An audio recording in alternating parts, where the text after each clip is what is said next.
Yes, good morning, good afternoon, good evening, whatever you're watching from. Mariam Naguja, the Ladies Guide, your emotional wellness guide, every Monday morning, giving you the 7 minutes of inspiration, 7 minutes of your time to grow yourself, to elevate your mind, and then to empower yourself for this new week.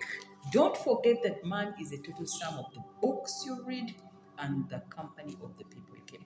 So, the 7 minutes of inspiration is just to give you those life tips that is going to make you a better person in whatever you're doing in your personal life.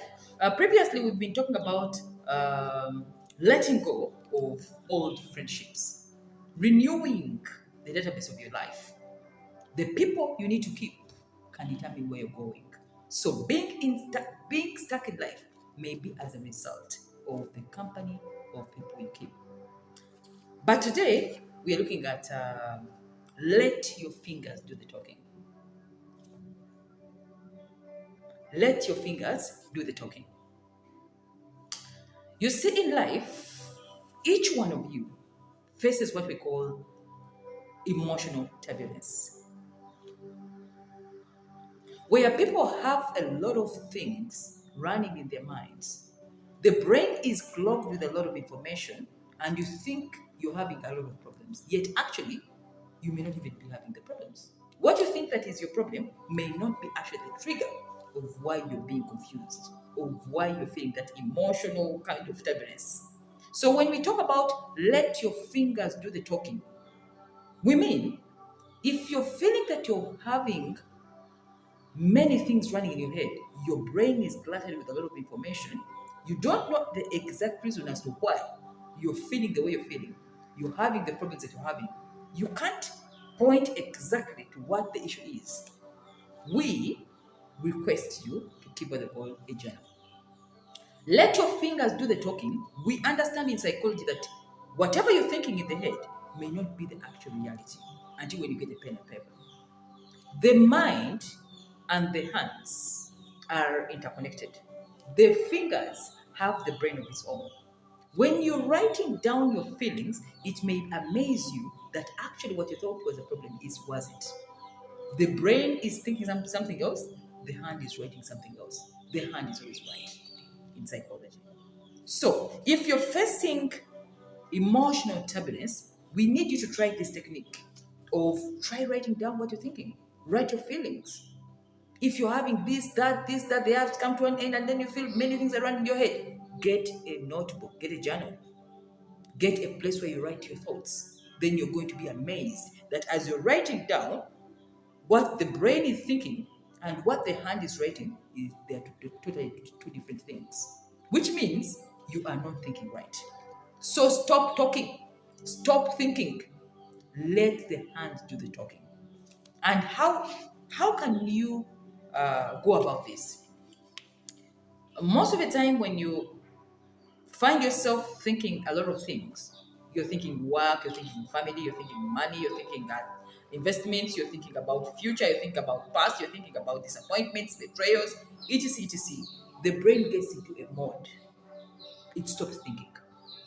The only time a brain thinks right or can give you the right answer is when it's in harmony. When you're out of harmony with yourself, when the brain is flooded with a lot of information, everything that you're thinking is not right. It creates fears, it creates worry, it creates ambiguity, it creates a lot of things which are not the reality. So then, when you feel that you have all that cluttered mind, with clutter, I mean that you're having a lot of junk from the past to the present to the future to what you anticipate to the disappointments you've gone through to whatever. Get a place you can now sit down and you write a letter to yourself. Dear Irene, you have a lot of things running in your head. When you're writing down, you're going to see that your problems become few. Number two, you realize that what was actually disturbing you wasn't the point. Because most of the time when people come to us and ask them, what is the problem? Someone can bring a lot of information which is unrelated. You see, I grew up with my stepmom, and then I left home. I found an abusive husband, and then I found a job where my boss was so horrible, and then they didn't pay me the money I wanted, and then I went to school, and then I mean, the problem are so many that you are overwhelming the brain. Then what does the brain do? It stops thinking, and it leaves you in your negative mode. Just to remind you, the mind operates only when it's in harmony, harmony with yourself. So learn to calm the mind by dealing with your emotional turbulence. And how do you deal with it? Get the piece of paper, get a book, get a notebook, get a journal, and let your fingers do the talking. Stop talking. Stop talking. Stop thinking. Let the hands help you. There is a lot of miracles in the hands.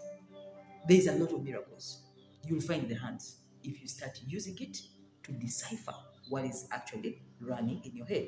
Then what is going to happen at the end of the day? After writing down what you're thinking, and then you read it, and you realize that, oh my, actually my problems were two. The only thing I have to do is I have to solve this to solve this. Because problems are interrelated. One problem leads to another. Solving one will solve the other. So you solve one, you solve the other.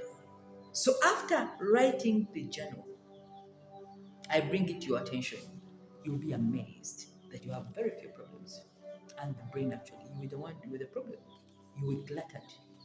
Just like a place with cluttered clothes, cluttered shoes, just like a room which is out of order, your brain is actually out of order. So reserve time at the end of each day to declutter your mind by writing down and letting your fingers do the talking.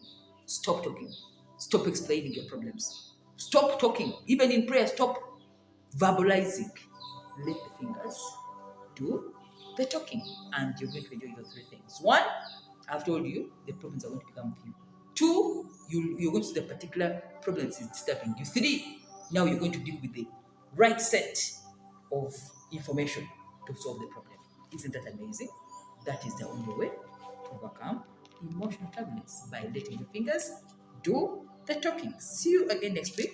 Once again, I'm Mariam in the 7 minutes of inspiration. Bye bye.